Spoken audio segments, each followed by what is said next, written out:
प्रणम्य परमात्मानं सिद्धं त्रैलोक्यवन्दितं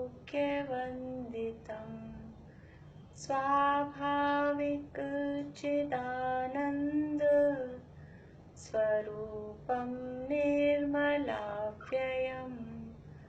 शुद्ध जीवादिद्रव्याणां देशिकं च जिनेश्वरम् द्रव्यसंग्रहसूत्राणां वृत्तिं वक्षे समासतः जीवं दव्वं जिणवरवसहेण जीर्णनेतिष्ठं देविन्दविन्दवन्दं वन्दे तं सर्वदा शिरसा कहे जीव अजीव जिनवर वृषभ ने लोक में वे वंद्य सुरपति वृंद से वंदन करूं कर जोड़ में। गाथाएं बोलेंगे। 13वीं गाथा के आधार से हमारी चर्चा गुणस्थानों की चल रही है। गुणस्थान किसे कहते हैं? गुणस्थान की परिभाषा बोलिए रेखा भाभी।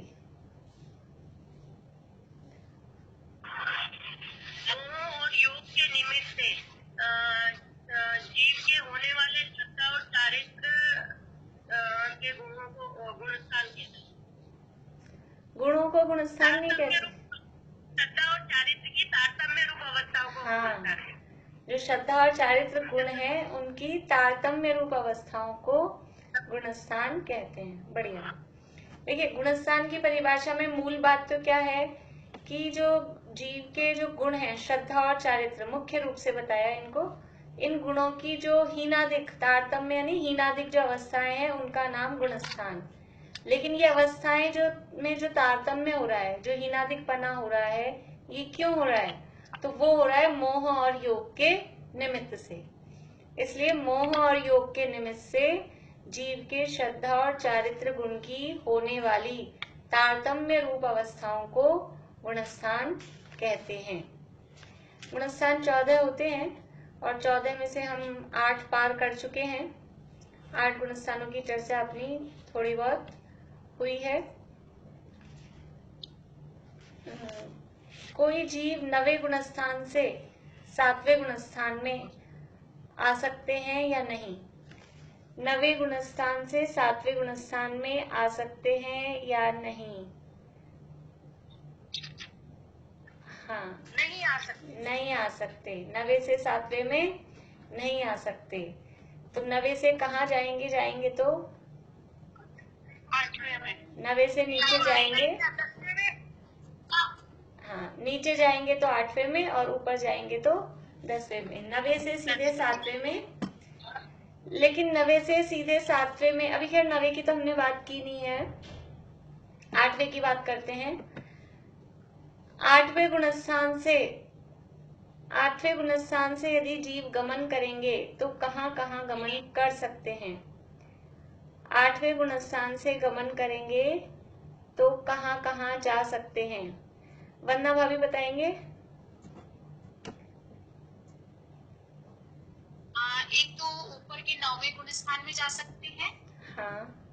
और जब ऊपर से गिरते हैं उपशम श्रेणी के गुणस्थान से नीचे गिरते हैं तो विग्रह गति में आते हैं तो 4थे गुणस्थान में। हाँ, मरण हो जाएगा तो विग्रह गति में आएंगे। हाँ, हाँ, मरण होने के। हाँ। और 8वें से कहाँ जा सकते हैं? और 7वें में भी जा सकते हैं। हाँ, बोलिए। 8वें से 7वें से 8वें में आ सकते हैं। 8वें से 7वें में जा सकते हैं या नहीं? वंदना भाभी, 8वें से 7वें 8वें से 7वें में। हाँ, नहीं, 8वें से नहीं जा सकते, 8वें से 9वें में जाएंगे। 7वें में नहीं आ सकते। अगर 7वें से 8वें में जाएंगे। 7वें से आगमन 8वें में होगा जाए। गति। चलिए, आपकी आवाज थोड़ी कट रही है। हाँ, निशा आंटी बोलिए। निशा आंटी, जा सकते जा उपशम आ जाएगा, उपशम श्रेणी वाला तो 7वें में आ जाएगा। हाँ, जो उपशम श्रेणी वाले हैं वो उतरते समय 8वें से 7वें में भी आ सकते हैं। 8वें से नीचे 7वें में। शपथ श्रेणी वाले तो नहीं आएंगे, लेकिन उपशम श्रेणी वाले हैं वो 8वें से नीचे 7वें में जा सकते हैं, और ऊपर जाएंगे तो 8वें से 9वें में जाएंगे। और अगर मरण होता है तो 8वें गुणस्थान में यदि पहले भाग को छोड़ के अन्य कहीं भी अगर मरण होता है, चढ़ते समय पहले भाग को छोड़ के अन्य कहीं भी मरण होता है, तो फिर कहाँ जाएंगे? चौथे गुणस्थान में। विग्रह गति में सीधा चौथा गुणस्थान हो जाएगा। आगमन कहाँ मिथ्यात्व में कहाँ? नहीं आते बिल्कुल भी, हाँ जी, मिथ्यात्व में नहीं आते, नहीं मतलब मरण नहीं, सीधे मिथ्यात्व में नहीं आते हैं। ऊपर के गुणस्थानों से सीधे मिथ्यात्व में नहीं आते हैं। अगर या तो 1 बाय 1 उतरेंगे, और नहीं तो फिर मरण की अपेक्षा चौथे में आके फिर चौथे से जहां जाना हो वहां। यानी सीधे मिथ्यात्व में आने के गुणस्थान छठे से चालू हो रहा है। छठे से सीधा मिथ्यात्व में आ सकता है, 5वें से आ सकता है, चौथे से आ सकता है। छठे के ऊपर के जो भी गुणस्थान हैं उनमें सीधे मिथ्यात्व में आने का समझ लीजिए प्रोविजन नहीं है। सीधे मिथ्यात्व में नहीं आ सकते। 7वें से पहले छठे में आएगा, उसके बाद छठे में आके सीधे मिथ्यात्व में आ जाए, अगर इतने परिणाम बिगड़ गए हैं तो। इसी तरह से अगर मरण होता है तो 7वें से पहले चौथे में आएगा। 8वें 9वें में सब में ऐसे ही लगाना है। तो मरण होता है तो पहले चौथे में आएगा, और फिर अगर और परिणाम बिगड़ते हैं तो फिर पहले में आ सकता है। सीधा 7वें गुणस्थान, 7वें से ऊपर के गुणस्थानों में सीधा पहले में नहीं आएगा। आगमन 8वें गुणस्थान में हाँ जी बोलिए। मरण होगा तो चौथे गुणस्थान में विग्रह गति में आएगा ना। हाँ, बस वो मरण होते ही विग्रह गति हो जाती है। यहाँ मरते ही बस वो अगले समय में, या तो अगले समय में जन्म ही हो जाए। अगर सीधा जन्म लेना है, जो हमने गति के नियम दूसरे अध्याय में पढ़े हैं, अगर ऋजु गति से गमन हो रहा है, सीधा गमन हो रहा है, तो यहाँ मरा, अगले समय में जन्म है, तब तो वो कुछ टाइम मतलब एक समय ही है। और अगर बीच में समय है, कहीं एकाध मोड़ा लेना है, जहां पर जन्म लेना है वहां पहुंचने के लिए, तो उसमें 1 समय, 2 समय या 3 समय मैक्सिमम है। तो वो यहाँ से मरते ही वो नेक्स्ट जो भी टाइम है वो विग्रह गति का ही कहलाता है। मरते ही जो भी टाइम हुआ वो विग्रह गति का समय कहलाता है। आगमन 8वें गुणस्थान में आगमन कहाँ कहाँ से हो सकता है? बोलिए मीना चाची, मीना चाची बोलिए। 8वें में, 7वें से हो सकता है, 8वें में। हाँ, और नहीं पता। ऊपर से नहीं। 9वें से आ जाएगा। हाँ, उपशम श्रेणी वाला। भाई ये ध्यान रखना है, 9वें से कौन आएंगे? 9वें से सभी नहीं आएंगे, उपशम श्रेणी वाले ही नीचे उतर के आएंगे। 7वें से तो सब ऊपर 8वें में जा सकते हैं, चाहे उपशम श्रेणी वाले हों चाहे शपथ श्रेणी वाले हों, वो तो 7वें से ऊपर 8वें में जाएंगे ही, तो आगमन है ही 7वें से तो। लेकिन 9वें से 8वें में आगमन किसका होगा? वो उपशम श्रेणी वालों का ही 9वें से 8वें में आगमन होगा। शपथ श्रेणी वाले तो चढ़ते ही जाते हैं, वो नीचे उतरने का उनका काम ही नहीं है। इसलिए हमने दोनों अलग अलग देखे हैं, शपथ श्रेणी वाले का गमन और आगमन, और उपशम श्रेणी वाले का गमन और आगमन। लेकिन जब कॉमन पूछते हैं तो दोनों को अलग अलग बताना पड़ता है। तो इस तरह से 8वें गुणस्थान का गमन और आगमन हुआ। और कल हमने कुछ विशेष बातें 8वें गुणस्थान के संबंध में देखी थी कि 4 आवश्यक यहाँ 8वें गुणस्थान में होते हैं। पूर्वबद्ध कर्मों का स्थिति कांडक घात, और पूर्वबद्ध जो पाप प्रकृतियां हैं, अशुभ कर्म है, उनका अनुभाव कांडक घात, और पूर्वबद्ध कर्मों की गुण श्रेणी निर्जरा, और पूर्वबद्ध अशुभ कर्मों का गुण संक्रमण, यानी पूर्व जो पहले की बंधी हुई पाप प्रकृतियां हैं वो पुण्य प्रकृतियों में, अशुभ जो कर्म है वो शुभ कर्मों में बदल जाते हैं। इन्हें कहते हैं गुण संक्रमण। यानी कि पहले जो असाता वेदनी बंधी हुई थी, तो जब यहाँ 8वें गुण स्थान तक पहुंचते हैं तो वो असाता वेदनी साता में कन्वर्ट हो जाती है। कुछ हमें वो इसके लिए ये जो अभी समझ लीजिए, अभी जो हमारा विषय चल रहा है यहाँ द्रव्य संग्रह की क्लास में, और जो शाम को मोक्षण प्रकाशक की क्लास में विषय चल रहा है, इसके लिए वो तत्वार सूत्र का 8वां अध्याय वो अच्छे से माइंड में होगा तो जल्दी जल्दी समझ में आ जाएगा। 8 कर्म, उनकी 148 प्रकृतियां, उनके पुण्य पाप में जो भेद है वो जब अगर माइंड में ख्याल में है तो अच्छे से क्लियर होगी चीजें कि जितनी भी पाप प्रकृतियां हैं, असाता वेदनीय पाप प्रकृति है तो असाता वेदनीय, उदाहरण के लिए हम एक नाम ले रहे हैं, और जितनी भी पाप प्रकृतियां हैं उस समय वो जो पहले बंधी हुई हैं उन पहले बंधी हुई पाप प्रकृतियों का सारी वो बदल के साता में कन्वर्ट हो जाएंगी, पुण्य में कन्वर्ट हो जाएंगी। इसी तरह से उन पाप प्रकृतियों का जो अनुभाग है, उनकी फल देने की शक्ति है, वो फल देने की शक्ति भी बहुत बहुत बहुत कम होती जाती है। आप देखिए कि पार्श्वनाथ मुनिराज के ऊपर उपसर्ग हुआ, मुनिराजों पे उपसर्ग होता है, हमने ऐसी कहानियां पढ़ी हैं।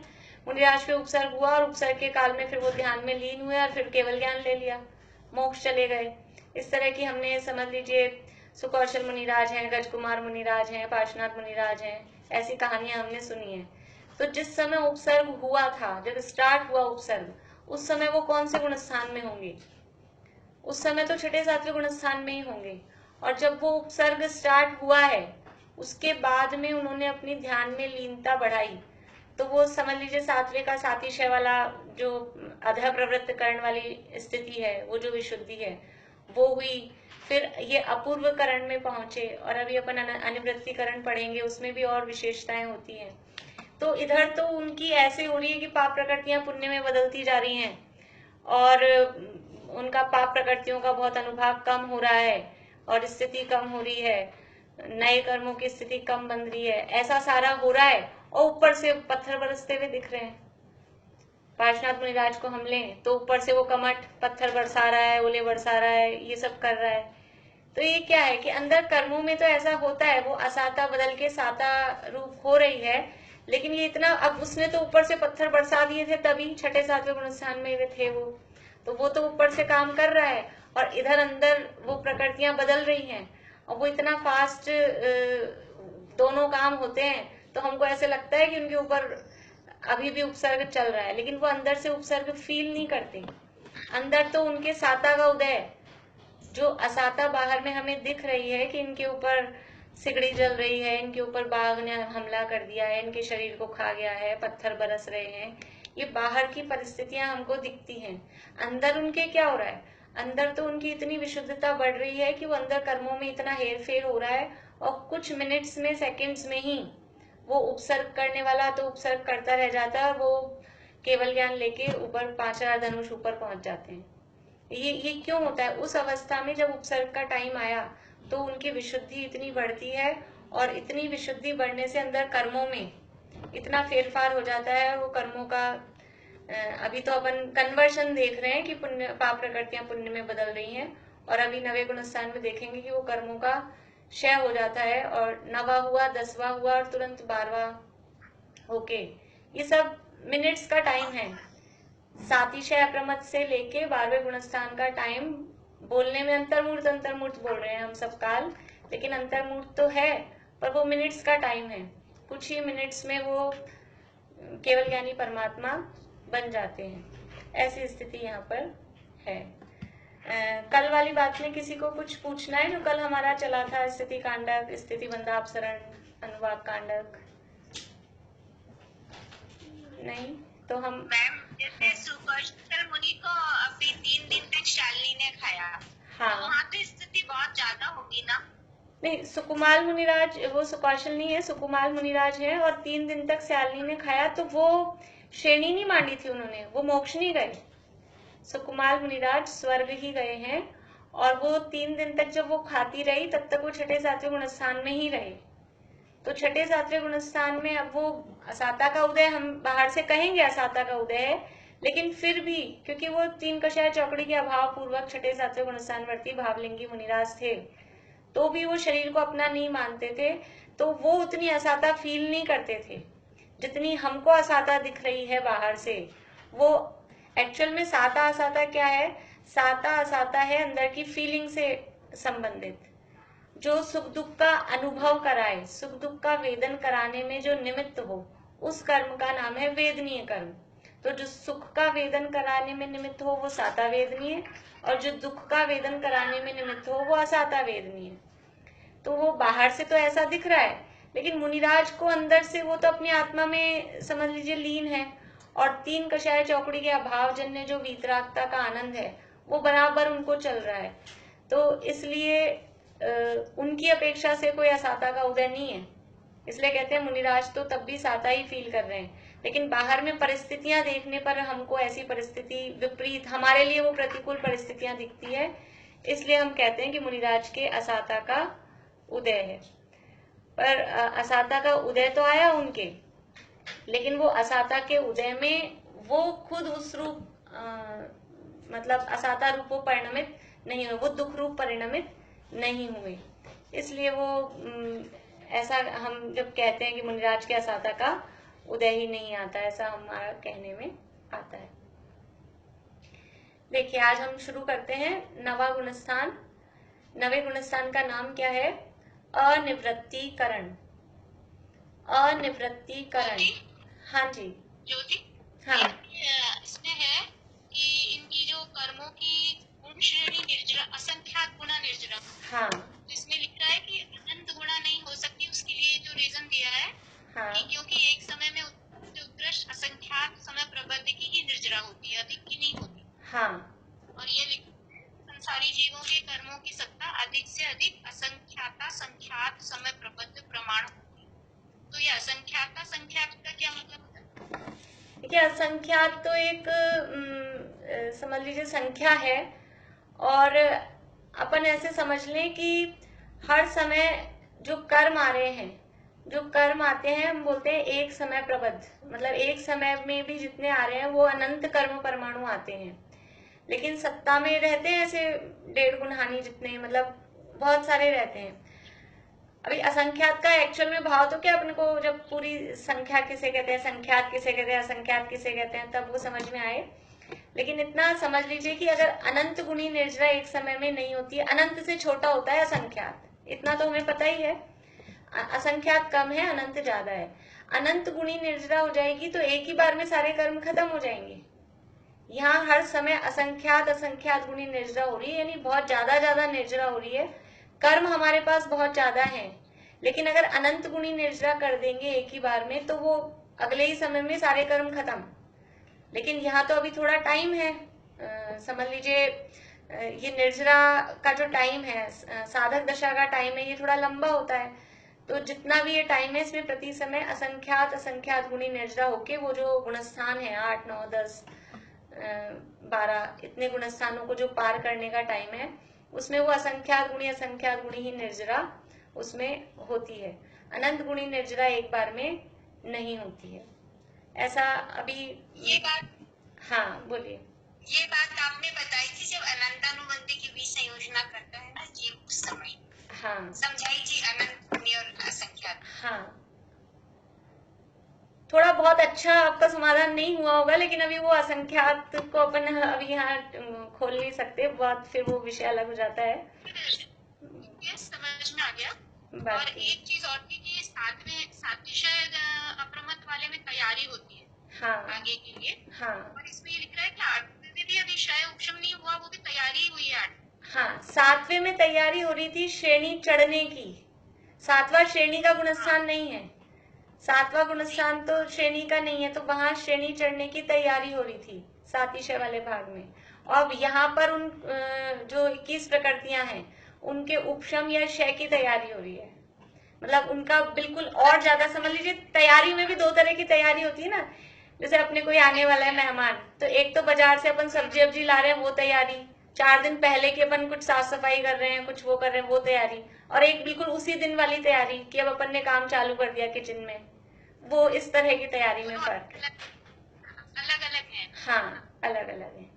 7वें गुण स्थान में जो तैयारी है वहां जो 4 आवश्यक हो रहे हैं, स्थिति, बंधापसरण और प्रति समय अनंत गुणी विशुद्धि और पाप प्रकृतियों का अनुभाग कम हो रहा है, पुण्य प्रकृतियों में अनुभाग बढ़ रहा है, ये 7वें गुण स्थान वाली तैयारी है। और 8वें गुण स्थान में क्या हो रहा है, स्थिति कांडक घात, अनुभाग कांडक घात, गुण संक्रमण और प्रति समय यह संख्या गुणी निर्जरा, ये 8वें गुण स्थान वाली तैयारी है। दोनों तैयारियों में फर्क है। हाँ, इसमें पूर्व पद की हो रही है, उसमें नवीन हाँ, वाले उसमें नवीन वाले की। चलिए शुरू करें। 9वां गुण स्थान। 9वें गुण स्थान का नाम है अनिवृत्तीकरण। अनिवृत्तीकरण में करण शब्द का अर्थ तो वही है, करण का अर्थ है परिणाम, और अ यानी नहीं, अ यानी नहीं, निवृत्ति बोलते हैं भेद को। तो जहां परिणामों में भेद नहीं है ऐसी स्थिति का नाम है अनिवृत्तीकरण। अ यानी नहीं, निवृत्ति यानी भेद और करण यानी परिणाम। तो जहां परिणामों में भेद नहीं है ऐसी स्थिति का नाम अनिवृत्तीकरण है। ये तो सामान्य अर्थ हमने देखा है।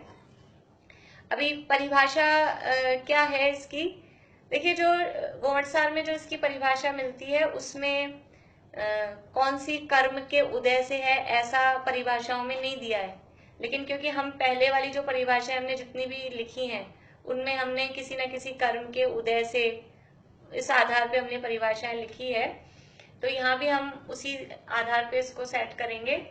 तो यहाँ पर क्या है, कौन सी कषाय है, अभी 9वें गुण स्थान में भी संज्वलन और 9 कषाय, लेकिन उनका कैसा उदय है, उनका मंदतम उदय है, एकदम लाइट मंदतम। 6ठे गुण स्थान में संज्वलन और 9 कषाय का कैसा उदय था, तीव्र उदय। 7वें में इनका उदय था मंद, 8वें में था मंदतर, और अब 9वें गुण स्थान में है संज्वलन और 9 कषायों का मंदतम उदय। तो संज्वलन और 9 कषायों के मंदतम उदय से संज्वलन एवं 9 कषायों के मंदतम उदय से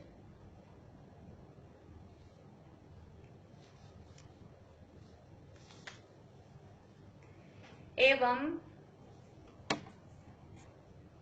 अत्यंत निर्मल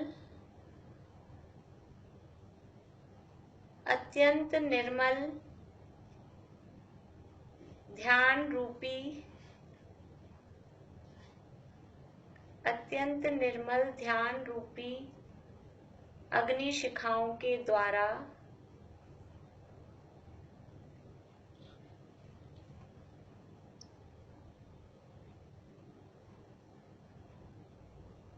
अत्यंत निर्मल ध्यान रूपी अग्नि शिखाओं के द्वारा कर्म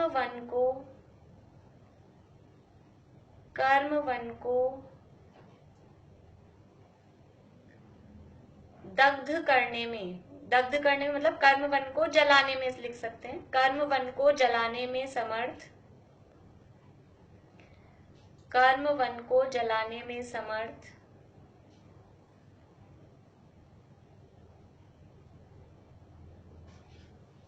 प्रत्येक समय के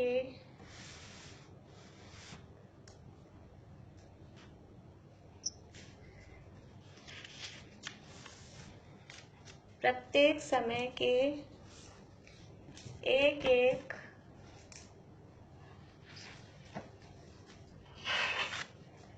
सुनिश्चित वृद्धिंगत, प्रत्येक समय के एक एक सुनिश्चित वृद्धिंगत वीतराग परिणामों को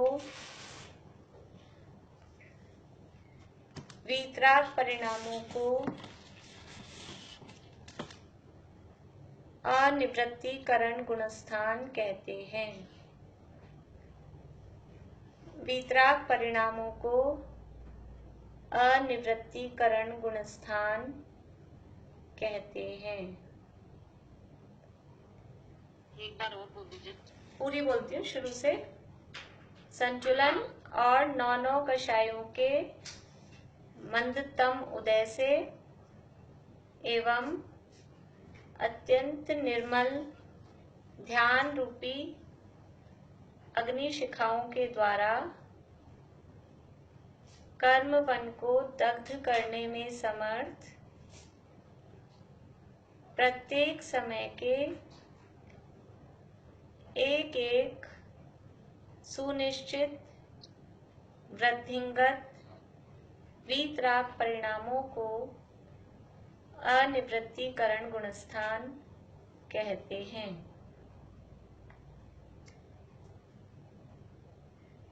देखिए, पहले शब्द ऐसे लग रहे हैं लेकिन समझते हैं अपन। पहली लाइन तो क्लियर ही है कि संचलन और नौ कषायों के मंदतम उदय से। फिर क्या है? अत्यंत निर्मल ध्यान रूपी अग्नि शिखाओं के द्वारा, कि ध्यान को किसकी उपमा दी है? अग्नि की। और अग्नि भी नहीं, अग्नि शिखा। ध्यान अपन बहुत बार भजनों में इनमें बोलते हैं, ध्यान की धधकती अग्नि जलाई, होली खेले मुनिराज वाला जो भजन है, ध्यान को अग्नि की उपमा दी जाती है। और ये जो कर्म है, कर्म कैसे नाश किए जाते हैं? ध्यान के द्वारा। हमने ध्यान का भी प्रकरण पढ़ा था, 4 प्रकार के ध्यान। तो उसमें से जो शुक्ल ध्यान है, आर्त ध्यान, रौद्र ध्यान, धर्म ध्यान और शुक्ल ध्यान, 4 प्रकार के ध्यान हमने पढ़े थे। तो शुक्ल ध्यान के द्वारा क्या हो रहा था? चारों, उसमें जो 4 भेद थे शुक्ल ध्यान के, उनका काम हमने देखा था। तो ये कर्मों को नाश करने का काम ध्यान का है। और ध्यान वास्तव में शुक्ल ध्यान को ही वहां जो सूत्र दिया था, शुक्ल ध्यान के लिए ध्यान शब्द वहां दिया गया था। और उसका काम क्या था? कि कर्मों को नाश करना। 8वें गुणस्थान में, फिर 11वें में, 12वें में, 13वें में ये जो ध्यान हो रहा है शुक्ल ध्यान, ये कर्मों को नष्ट करने के लिए। तो वही यहाँ बता रहे हैं कि कर्म वन को दग्ध करने में समर्थ, यानी कर्म रूपी, कर्म की दी वन की उपमा। तो कर्म का बड़ा भयंकर जंगल है, उसको जलाने में, ऐसे वन को जलाने में कौन समर्थ है? कि वो ध्यान रूपी अग्नि, वही कर्मों को नाश करने में समर्थ है। तो ध्यान रूपी अग्नि शिखाओं के द्वारा कर्म वन को दग्ध करने में समर्थ। अब वो ध्यान कैसे हो रहा है? कि प्रत्येक समय के एक एक सुनिश्चित वृद्धिंगत वीतराग परिणाम। ये जो नवा गुणस्थान है, इस नवे अनिवृत्तीकरण गुणस्थान में हर समय का जो वीतराग परिणाम है, उसकी जो वीतरागता का जो मतलब जो जिस टाइप का वो परिणाम होता है, वो परिणाम सुनिश्चित है, वो फिक्स है। कि जो जीव नवे गुणस्थान में एंटर हुआ, उसकी जो वीतरागता है, उसकी जो शुद्धि है, वो किस टाइप की होगी। फिर जो जीव नवे गुणस्थान के सेकंड समय में एंटर हुआ, तो उसके वीतरागता कैसी होगी। फिर थर्ड समय वाले की वीतरागता कैसी होगी। ये हर समय की सुनिश्चित है। नवे गुणस्थान के जितने समय हैं, उनके हर समय पे वो वीतरागता का जो परिणाम है, वो फिक्स है। हमने 3 करण अभी देखे, अधेयकरण, अपूर्वकरण, अनिवृत्तीकरण। अधेयकरण में फिक्स नहीं है, पहले वाले के बाद वाले के समान भी हो सकते हैं, असमान भी हो सकते हैं, फिक्स नहीं है। अपूर्वकरण में जो अलग अलग समय वाले हैं, उनके परिणाम असमान ही होंगे, अपूर्व ही होंगे। और इस अनिवृत्तीकरण में क्या है? कि अनिवृत्तीकरण में आगे पीछे के समय वालों के परिणाम तो समान हो ही नहीं सकते। और जो जीव जिस समय पर है, उन सब समय वाले जीवों के परिणाम, उस एक समय वाले जीवों के सबके परिणाम एक से होंगे। जैसे समझ लीजिए अपन अपनी क्लास है, तो अनिवृत्तीकरण में क्या होगा? अगर ये अपनी क्लास अनिवृत्तीकरण वाले जीवों की हो, तो हर व्यक्ति का 15 लोग मान लीजिए हैं क्लास में, तो 15 लोगों का लेवल, अभी अपन एक चीज की बात करते हैं, मान लीजिए उनका जो लेवल है, 15 के 15 लोगों का लेवल एक सा होगा। तो ये सब एक सा होना, इसका नाम है अनिवृत्तीकरण। लेकिन अभी एक सा नहीं है, तो वो चीज क्या हो गई? कि कोई बाद में आया, वो ज्यादा समझने लग गया। कोई जल्दी, जो 5 साल से पढ़ रहा था, वो अब जिस लेवल पे पहुंचा है, और जो 5 महीने से ही आ रहा है, वो अब उसी लेवल पे पहुंच गया है। तो ऐसे आगे पीछे वाले बराबर हो गए हैं, ऐसी स्थिति होती है, वो कहलाती है अधः प्रवृत्तकरण। जब आगे पीछे वाले इस तरह से बराबर आ जाते हैं तो वो स्थिति कहलाती है अधः प्रवृत्तकरण। और जब जो जीव समझ लीजिए 5 साल आगे निकल चुके हैं, 5 साल तक पढ़ चुके हैं, अब उनके जो समझने का जो लेवल है, मेंटली जो उनका मतलब जो बातें उनको समझ में आती हैं, वो उनको अलग मतलब विशेष ही समझ में आती हैं। वो 5 महीने से जो भी आया है उसको वैसी समझ में नहीं आ सकती है, तो ये चीज कहलाएगी अपूर्वकरण। और तीसरी चीज क्या, कि जो व्यक्ति समझ लीजिए 2 महीने जिसको आए हुए हैं, उन 2 महीने वाले सब लोगों के जो लेवल है वो सबका एक सा, जिनको 5 महीने हुए हैं उनका सबका लेवल एक सा, जिनको 5 साल हुए हैं उनका सबका लेवल एक सा। ऐसी ये 3 स्थितियां, ये 3 तरह के करण में बताई है। तो यहाँ जो नवा गुण स्थान है यह है अनिवृत्तिकरण। इसमें क्या है कि जो जीव नवे गुण स्थान में होते हैं उस नवे गुण स्थान के हर समय का एक परिणाम वो फिक्स है। जो जीव भूतकाल में समझ लीजिए कि आदिनाथ भगवान जब मोक्ष गए, तो जब वो मुनि बने थे और जब वो श्रेणी चढ़े, तो जब वो नवे गुण स्थान में आए थे, तो नवे गुण स्थान के पहले समय में उनको जो परिणाम हुआ था, उसके बाद में आप समझ लीजिए शांतिनाथ भगवान मुनि बने और नवे गुण स्थान में आए, तो उनको जो पहले समय में परिणाम हुआ वो आदिनाथ वाला पहले समय का परिणाम और शांतिनाथ वाला पहले समय का परिणाम, ये दोनों एक से हैं, दोनों इक्वल हैं, वही सेम परिणाम होंगे। इसी तरह से आप आगे बढ़ जाइए, पार्श्वनाथ भगवान या महावीर भगवान, वो जब नवे गुण स्थान में आए तो उनको जो परिणाम हुआ पहले समय में नवे गुण स्थान के, ये सबके परिणाम एक से हैं। और हम जब मोक्ष जाएंगे, तो हम जब नवे गुण स्थान में पहुंचेंगे, मोक्ष जाएंगे तो नवे गुण स्थान में पहुंचेंगे कि नहीं पहुंचेंगे? अर्पणा, नवे गुण स्थान में जाना पड़ेगा कि नहीं जाना पड़ेगा? मोक्ष जाएंगे कि नहीं? हाँ मैम जाएंगे। जाएंगे तो नवे गुण स्थान में पहुंचेंगे या नहीं? हाँ पहुंचेंगे। हाँ, तो जब हम नवे गुण स्थान में पहुंचेंगे तो हमारे को भी नवे गुण स्थान के पहले समय में वही वीतरागता, वो सेम टू सेम वही परिणाम, वो वैसे ही होंगे। तो ये यहाँ कह रहे हैं कि प्रत्येक समय के एक एक सुनिश्चित, हर समय का परिणाम सुनिश्चित है और अगले अगले समयों में वो बढ़ता हुआ वृद्धिंगत वीतरागता, पहले समय से दूसरे समय में वीतरागता बढ़ेगी, दूसरे समय से तीसरे समय में वीतरागता बढ़ेगी। ऐसे वृद्धिंगत वीतराग परिणामों को अनिवृत्तिकरण गुणस्थान कहते हैं। फिर से पढ़ते हैं। अत्यंत निर्मल ध्यान रूपी अग्नि शिखाओं द्वारा कर्म वन को दग्ध करने में यानी जलाने में समर्थ प्रत्येक समय के एक एक सुनिश्चित वृद्धिंगत वीतराग परिणामों को अनिवृत्तिकरण गुणस्थान कहते हैं। यानी इस गुणस्थान का जितना काल है उतने ही उसके परिणाम हैं, इसलिए वो हर समय का अनिवृत्तिकरण का हर समय का एक परिणाम अपना फिक्स होता है। उन परिणामों के माध्यम से कर्मों को नष्ट किया जाता है, ये परिणाम कर्मों को नष्ट कर देते हैं। देखिए यहाँ परिणामों में भेद नहीं पाया जा रहा है, परिणाम समान है, लेकिन बाहर से असमानता हो सकती है। जो घातिया और अघातिया कर्मों की जो परिस्थितियां हैं, यानी कि शरीर का रंग रूप आकार प्रकार उम्र, इन सब में बाहर में फर्क हो सकता है। उनमें फर्क होने पर भी क्षयोक्षम में फर्क हो सकता है। कोई पहले कम ज्ञानी थे, कोई ज्यादा ज्ञानी है, कोई द्वादशांक के ज्ञानी थे पहले से छठे सातवें गुण स्थान से, कोई समझ लीजिए वो तुस्मास भिन्नम इतना ही आता था। तो ऐसा क्षयोक्षम में फर्क हो सकता है, बाहर में शरीर के आकार प्रकार रंग रूप में फर्क हो सकता है, लेकिन जो जीव नवे गुण स्थान के पहले समय में पहुंचेंगे उनकी वीतरागता में किसी टाइप का कोई फर्क नहीं होता। ये अनिवृत्तिकरण गुण स्थान में होता है और यहीं से समझ लीजिए समानता चालू हो गई, यहीं से ये नवे गुण स्थान में पहुंच रहे हैं। अब यहाँ कर्मों का क्षय, चरित्र मोहनी का यहाँ क्षय होने वाला है 20 प्रकृतियों का, तो यहीं से ये मोक्ष मार्गी जीवों में समानता स्टार्ट हो गई है। अब जीवों में भेद, परिणामों में भेद नहीं पाया जाता है। देखिए शब्दों का अर्थ अपन ने देख ही लिया। अनिवृत्तिकरण की जो परिणामों में जहाँ फर्क नहीं है वो अनिवृत्तिकरण कहलाता है। इस गुणस्थान के भेद अगर हम करेंगे तो वही दो भेद हैं, एक उपशम श्रेणी की अपेक्षा और एक शपक श्रेणी की अपेक्षा से। एक उपशमक अनिवृत्तीकरण और एक शपक अनिवृत्तीकरण। इस तरह से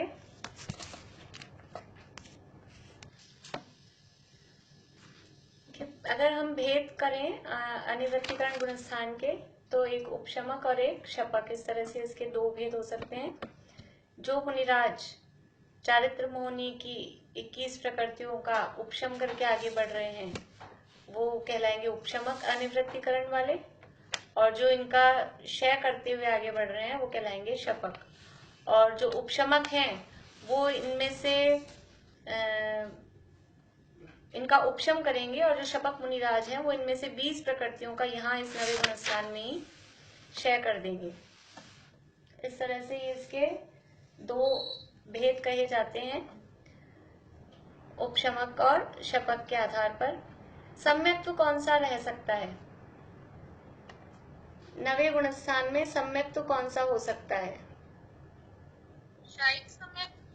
शायिक, बढ़िया। और बोले रेखा अभी। हाँ, द्वितीयोपशम, बढ़िया। द्वितीयोपशम और शायिक दोनों। कौन सी श्रेणी में कौन सा सम्यक्त हो सकता है? कौन सी श्रेणी में कौन सा सम्यक्त हो सकता है? उपशमिक में और शपक में शायिक। ऐसा नहीं है, ऐसा इतना सरल डिवाइडेशन नहीं है कि उपशम श्रेणी में औपशमिक और शपक श्रेणी में शायिक, ऐसा नहीं है। उपशमिक को दोनों हो सकती है, उपशम श्रेणी में दोनों हो सकती है। हाँ, बढ़िया। उपशम श्रेणी में दोनों प्रकार के सम्यक्त हो सकते हैं, द्वितीयोपशम भी और शायिक भी। उपशम श्रेणी में दोनों प्रकार के सम्यक्त हो सकते हैं, और लेकिन शपक श्रेणी में केवल शायिक सम्यक्त ही होगा, यानी जो शपक अनिवृत्तीकरण है वे केवल शायिक सम्यक दृष्टि ही होंगे, और जो उपशमक अनिवृत्तीकरण है वे द्वितीयोपशम भी हो सकते हैं और शायिक भी हो सकते हैं। तो इस तरह से सम्यक्त की बात हुई। चारित्र कौन सा कहेंगे यहाँ? चारित्र नवे गुणस्थान में चारित्र कौन सा कहा जाएगा? तो चारित्र की अपेक्षा से कहेंगे तो वही जो हम बात करते हैं मिथ्या और सम्यक की अपेक्षा से, तो सम्यक चारित्र ही है, और औपशमिक, शायोपशमिक और शायिक की अपेक्षा से बात करेंगे तो निश्चय से वास्तव में देखा जाएगा तो अभी शायोपशमिक चारित्र है, लेकिन उपशम श्रेणी चढ़ने वालों को उपचार से औपशमिक चारित्र और शपक श्रेणी चढ़ने वालों को उपचार से शायिक चारित्र कहते हैं। और यहाँ तो समझ लीजिए उपचार भी कम है, क्योंकि यहाँ नवे गुणस्थान में तो 20 प्रकृतियों का क्षय हो ही जाता है। अभी जो 21 में से 21 प्रकृतियां कौन सी हैं जिनका क्षय करने के लिए ये काम कर रहे हैं? वो 21 प्रकृतियां कौन सी हैं? बोलिए। शिमला भाभी हैं?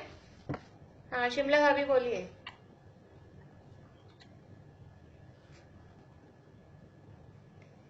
नहीं, मैं बोलूं? हाँ बोलिए नीलम। हाँ बोलिए।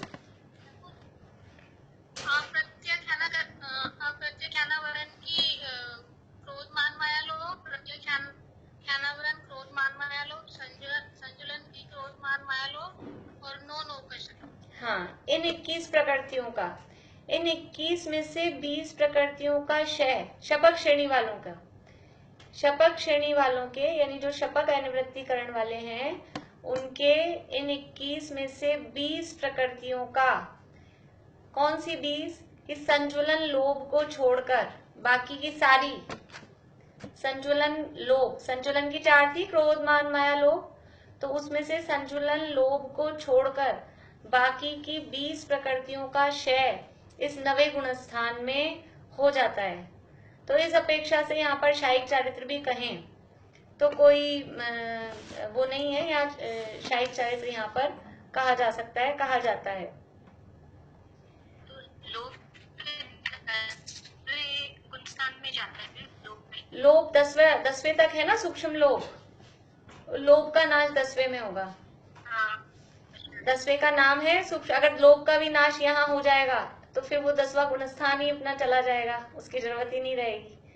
वहां पर सूक्ष्म लोभ अभी बचा है थोड़ा, तो वो 10वें गुणस्थान में खत्म होगा। तो इस तरह से ये इनका मतलब इन 20 प्रकृतियों के उपशम और क्षय का इतना इम्पोर्टेंट काम इस 9वें गुणस्थान में हो रहा है। 8वें में किसी का भी उपशम या क्षय नहीं हुआ था। 8वें में सारी तैयारी वो हो रही थी, उनकी स्थिति कम हो रही थी, उनका अनुभाग कम हो रहा था, वो सारा काम हो। देखिए कर्मों को भी एकदम से खत्म नहीं किया जा सकता है। कर्मों के ऐसे बड़े बड़े पहाड़ हैं। जैसे अपन, अब मुझे नहीं पता आप लोग कितना, जैसे जो लोग घर में अपन काम में लेते हैं, सेंधा नमक लाते हैं, इतना बड़ा शिला जैसा वो होता है, तो उसको सीधा मिक्सी में डाल के पीस देते हैं इतने बड़े को।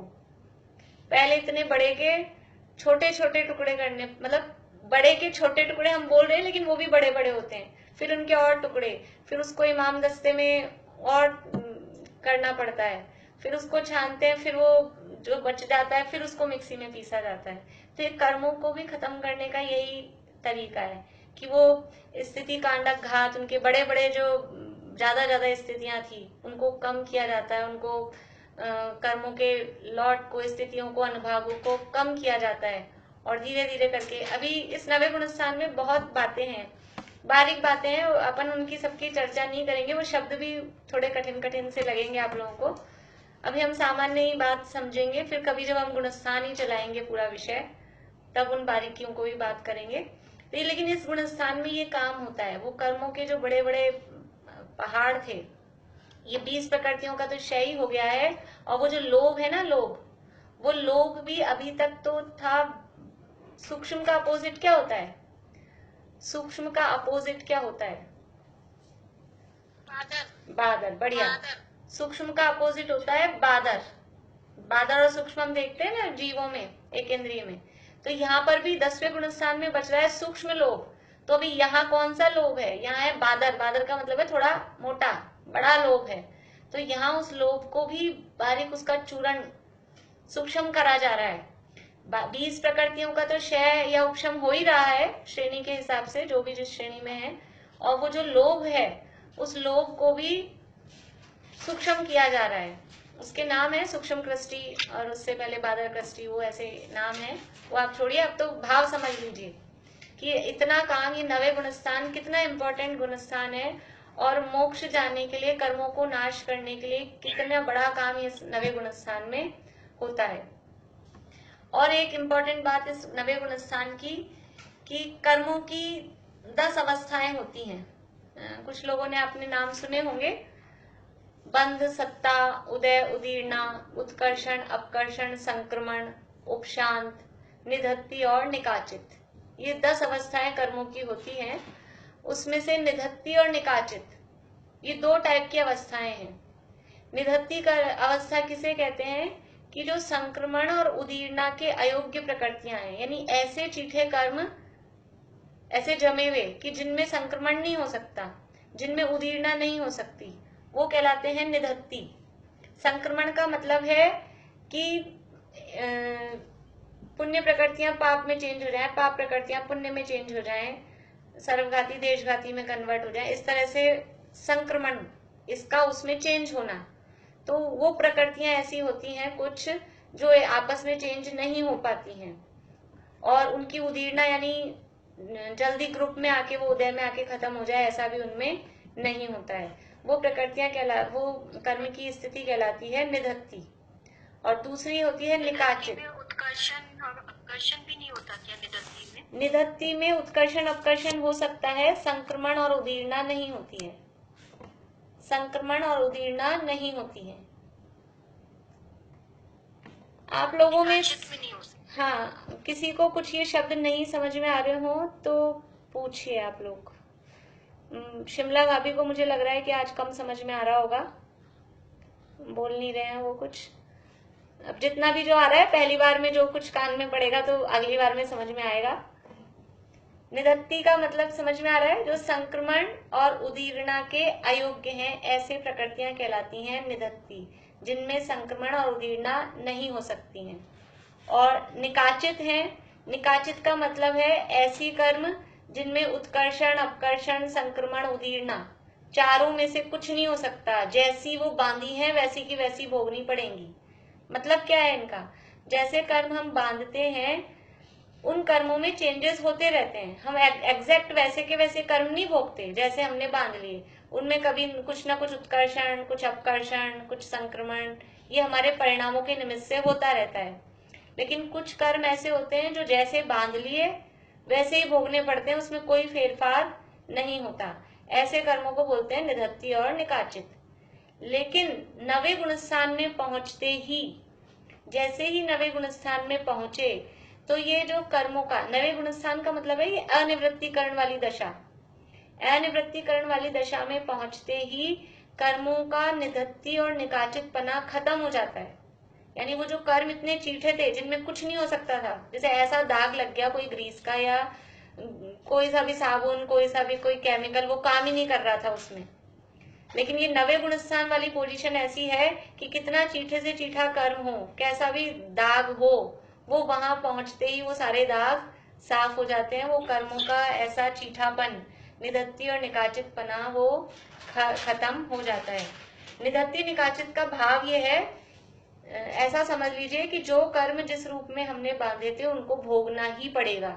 इसका मतलब है निधत्ती और निकाचित, उसमें कोई चेंज पॉसिबल नहीं है। ये मतलब है निधत्ती और निकाचित का। लेकिन नवे गुणस्थान में पहुंचते ही वो कर्म भी, वो अपनी जाति भी बदल देते हैं। मतलब वो अभी तक इतने पक्के थे कि हम नहीं बदलेंगे, लेकिन जो जीव नवे गुणस्थान में पहुंचता है तो उन कर्मों की उस पोजीशन को उसके आगे सर झुकाना पड़ता है कि अब वो कर्म भी बदल जाते हैं। तो नवे गुणस्थान में पहुंचते ही कर्मों का निधत्ती और निकाचित पना भी खत्म हो जाता है। इस तरह से ये अपन ने समझ लीजिए चारित्र तक की बात। चारित्र में एक पॉइंट और अपना रह गया है, वो जो 5 प्रकार के चारित्र हैं उनमें से यहाँ कौन से होंगे, वही सामायिक और छेदोपस्थापना, 2 प्रकार के ये चारित्र यहाँ रहेंगे। तो चारित्र तक की अपनी बात हुई है। बाकी काल की और गमनागमन की बात फिर अपन कल करेंगे। किसी को कुछ पूछना है जल्दी से तो पूछिए। निकाचित में आपने उत्कर्षण, अपकर्षण, उदीर्णा और क्या बोला है? संक्रमण। संक्रमण नहीं, निकाचित में। हाँ, निकाचित में चारों नहीं है, उत्कर्षण, अपकर्षण, संक्रमण और उदीर्णा चारों नहीं हो सकते। आवाज नहीं आ रही। उत्कर्ष, आवाज नहीं आ रही। हाँ ये किसी के से ये सबके अनम्यूट हो जाते हैं ना। देखिए निकाचित का मतलब है उत्कर्षण, अपकर्षण, संक्रमण और उदीर्णा चारों चीजें जिसमें नहीं हो सके, चारों के जो अयोग्य हो उसे बोलते हैं निकाचित। और निधत्ती कहते हैं जिसमें संक्रमण और उदीर्णा ये 2 चीज नहीं हो सके, उसे बोलते हैं निधत्ती।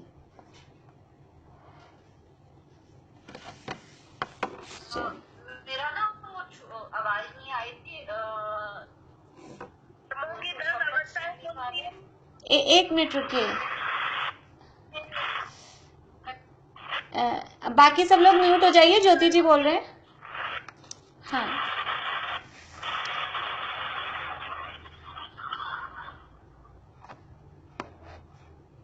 अब बोलिए ज्योति जी।